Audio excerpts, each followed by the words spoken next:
The fact is that if you, first of all, believe that there is no war permissible except a religious war, then this question is valid.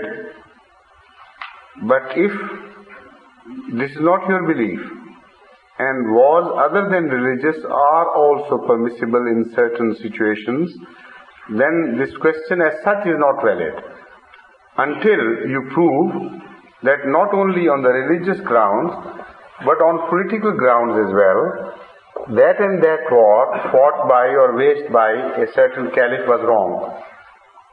So in that case, it is not just a generalization which would require an answer.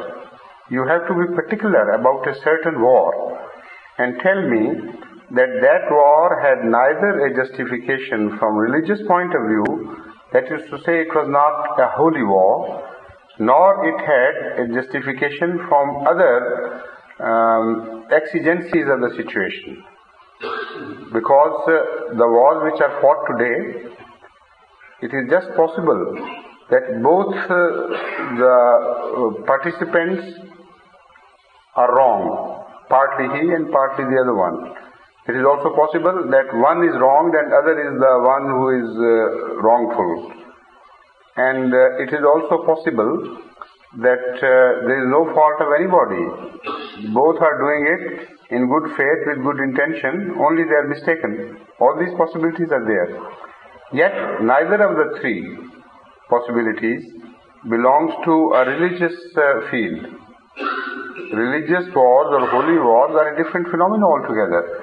But once the empires came into being, when the state came into existence, a state in the name of Islam, but it was not Islam, it was a Muslim state.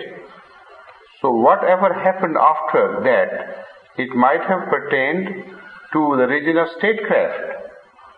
And that war will be judged by the customs and traditions of that age, not by the concept of statecraft as you hold today, nor by the practices of today, but practices of those days.